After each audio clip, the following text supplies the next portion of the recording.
Hey guys, I'm going to be reading from Ram Dass's book, Be Here Now. This is the part 2 on page 13 now. So if you want to see the first video, you can search for Ram Dass on Acid Math or search for my name and you should come up with it. So without further delay, here goes. We're talking about a metamorphosis. We're talking about going from a caterpillar to butterfly. We're talking about how to become a butterfly. I mean, the caterpillar isn't walking around saying, "Man, I'll soon be a butterfly," because as long as he's busy being a caterpillar, he can't be a butterfly. It's only when his caterpillarliness is done that one starts to be a butterfly. And that again is part of the paradox. You cannot rip away caterpillarliness. The whole trip occurs in an unfolding process under which you have no control. Well, what am I doing here if I have no control? Can't I have a say in this nonsense? You mean I don't have any choice? Can't I say this is important? Your lecture changed my whole life. You think that's a choice? No, not at all. It's an unfolding process.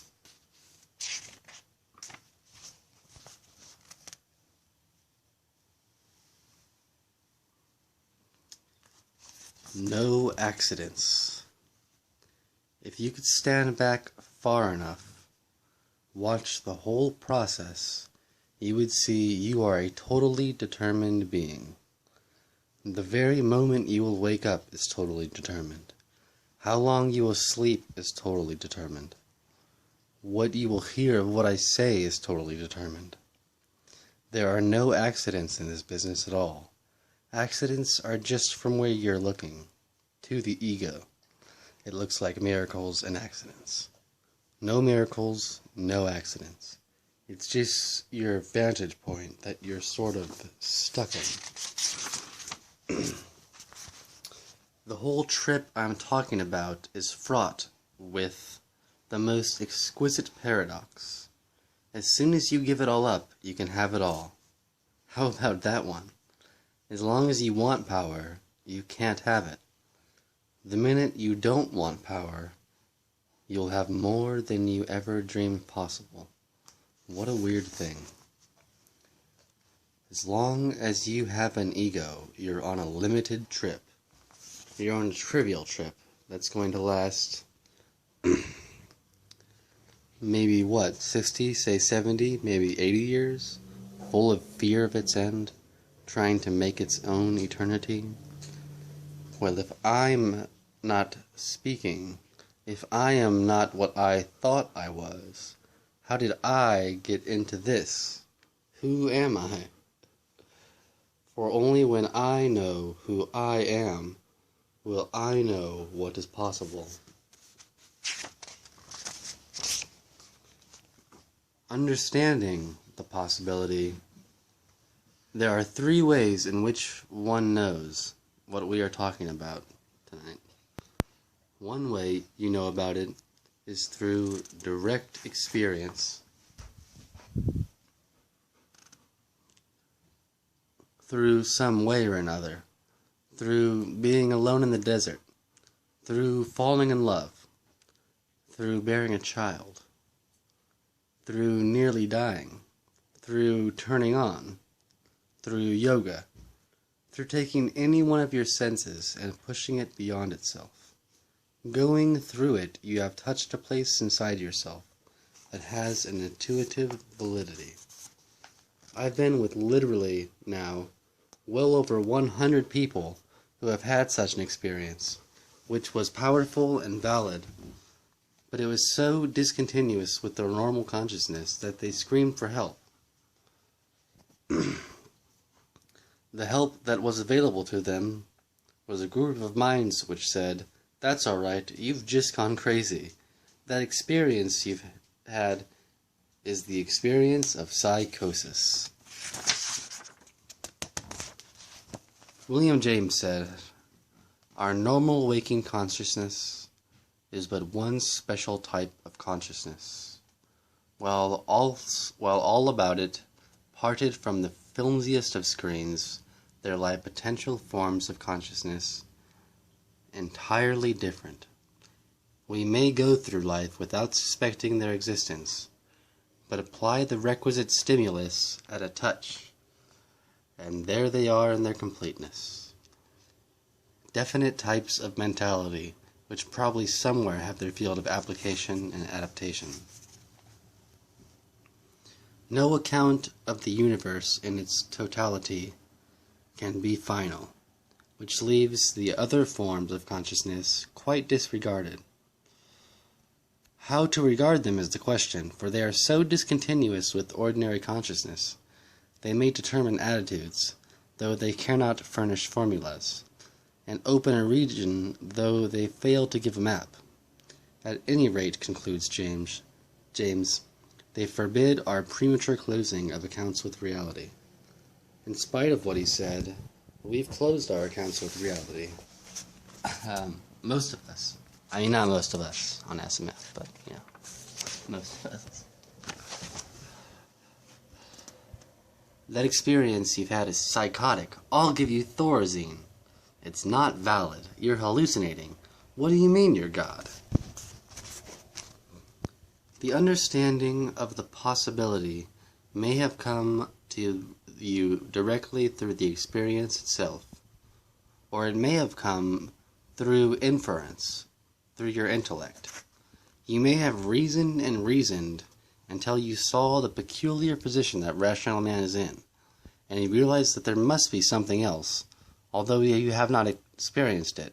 Just infer the presence of something else. It doesn't quite make sense. Nothing turns you on. You haven't experienced it directly, but you figure there must be something else.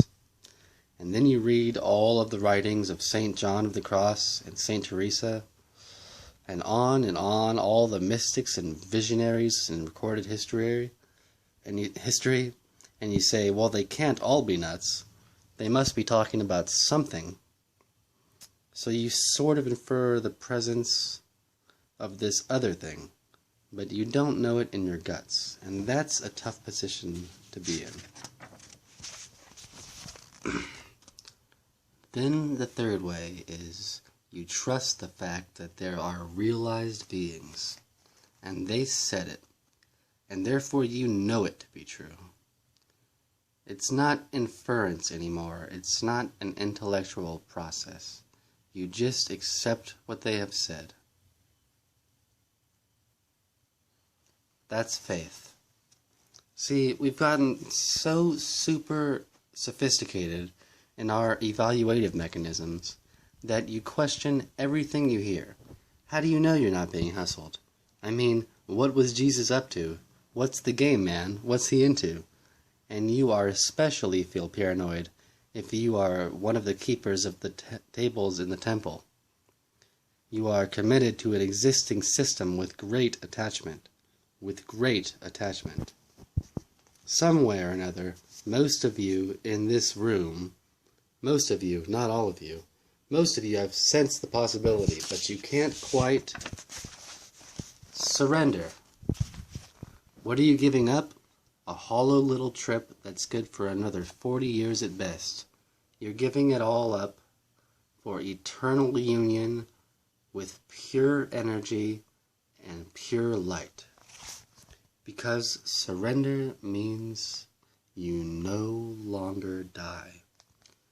It's as simple as that. That's what it means. Because you that lives and dies is you, ego. And fear of death only comes through the brittleness of the ego. Total surrender. Total surrender. There's no more you. There's no more life and death. Yeah, I'm going to die. Wow, dig that. I'm going to live. Wow, dig that. Garbage. Wow. New blossoms on the tree. Wow. Patterns of energy. All patterns of energy. You're a part of it all. That's the place. So my father says to me, "When are you going back to India?" And I say, "I'm going back when my guru says I am going to come back in 2 years." And my father says, "Do you do everything he says? Don't you have a mind of your own? We're giving you this exquisite position in this company, and we want you to know you'll have a great deal of independent decision-making power. What do you want to do today, Marty? I don't care. What do you want to do?" I remember a few days staying in London. We had fled from Copenhagen, where we had a very unfortunate scene at a psychological convention. We were in London, and Tim and Bill Burroughs and I were walking down the street high on something or other, and we were spending days going from park to tea room to park to tea room. And every now and then, we'd hit a corner and someone would say, "Well, should we cross the street?" And we'd stand there, and nobody would seem to care, because we were all fulfilled at that moment. Right there on the street corner in London. We were all just very, very high.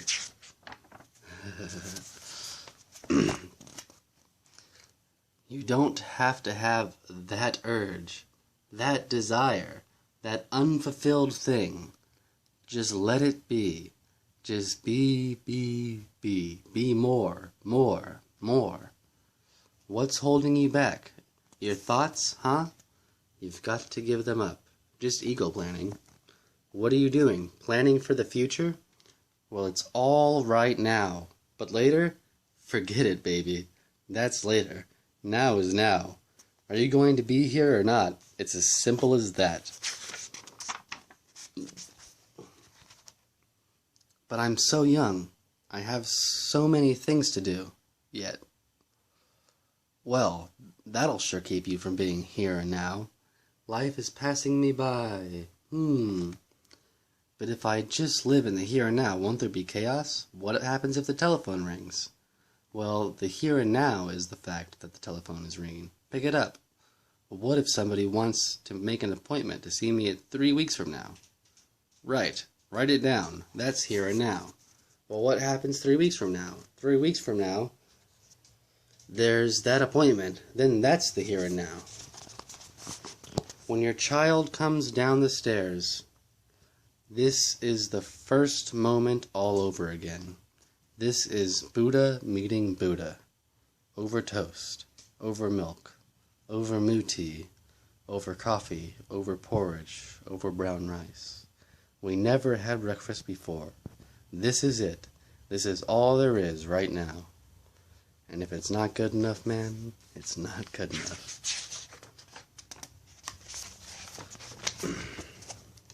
About 5 years ago, I'm living in this community in California with a very beautiful high being, Steve Durkee, a visionary artist, a very beautiful guy, his wife and child.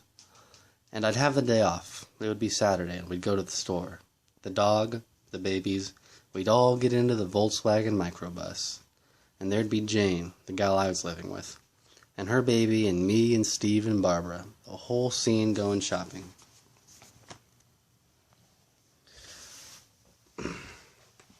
We'd get to the door, and Dakota, Kobe, Steve's daughter, would start to cry. Well now, we've got to get to the store.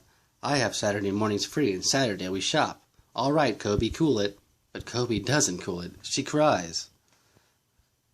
Well, maybe we'll go to the store with Kobe crying. Or maybe Barbara better stay home with Kobe. No, Kobe doesn't like that. She cries louder.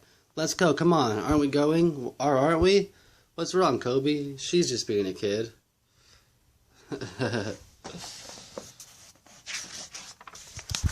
Steve says, "What's the use of going to the store?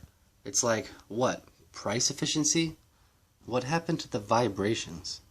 What happened to the human beings in that shuffle?" So we do this absurd thing. We'd all stop and gather. we'd all sit down and join hands around this little kid. We'd cool ourselves out, and Kobe would stop crying, and then we'd go to the store. And Steve taught me that if you get so efficient, if you've got to turn off all the vibrations of the scene because you're so busy about the future or the past, or time has caught you, it costs too much. One, two, me.